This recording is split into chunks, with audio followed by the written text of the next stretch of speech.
of civil disobedience. Not all social groups were moved by the abstract concept of Swaraj. One such group was the nation's untouchables, who from around the 1930s had begun to call themselves Dalit or oppressed. For long, the Congress had ignored the Dalits for fear of offending the Sanatanis, the conservative high caste Hindus.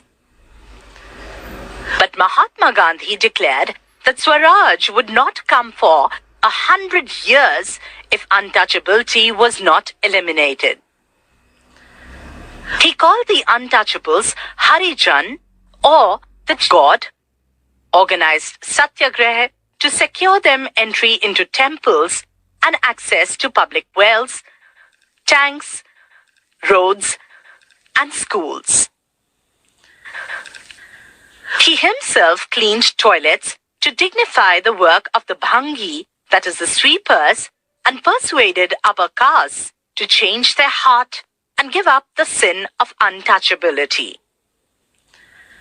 But many Dalit leaders were keen on a different political solution to the problems of the community. They began organizing themselves, demanding reserved seats in educational institutions and a separate electorate that would choose Dalit members for legislative councils. Political empowerment, they believed, would resolve the problems of their social disabilities. Dalit participation in the civil disobedience movement was therefore limited, particularly in the Maharashtra and Nagpur region, where their organization was quite strong. Dr. B.R. Ambedkar, who organized the Dalits into the Depressed Classes Association in 1930, clashed with Mahatma Gandhi at the Second Round Table Conference by demanding separate electorates for Dalits. When the British government conceded Ambedkar's demand, Gandhiji began a fast unto death. He believed that separate electorates for Dalits would slow down the process of their integration into society. Ambedkar ultimately accepted Gandhiji's position, and the result was the Pune Pact of September 1932. It gave the depressed classes, later to be known as the scheduled castes, reserved seats in provincial and central legislative councils, but they were to be voted in by the general electorate. The Dalit movement, however, continued to be apprehensive of the Congress-led national movement. Some of the Muslim political organizations in India were also lukewarm in their response to the civil disobedience movement. After the decline of the non-cooperation Khilafat movement, a large section of Muslims felt alienated from the Congress. From the mid-1920s, the Congress came to be more visibly associated with openly Hindu religious nationalist groups like the Hindu Mahasabha.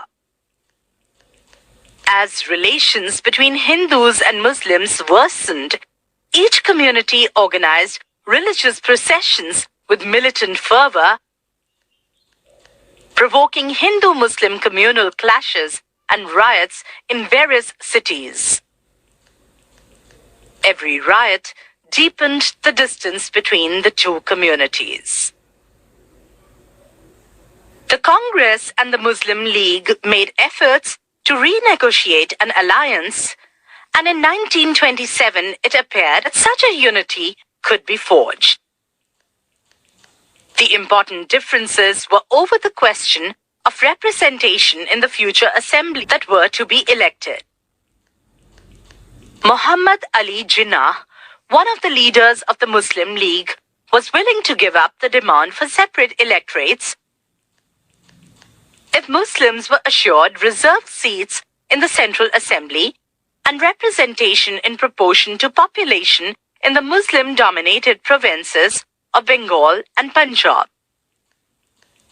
Negotiations over the question of representation continued, but all hope of resolving the issue at the All Parties Conference in 1928 disappeared when M.R. Jayakar of the Hindu Mahasabha strongly opposed efforts at compromise. When the civil disobedience movement started, there was thus an atmosphere of suspicion and distrust between communities.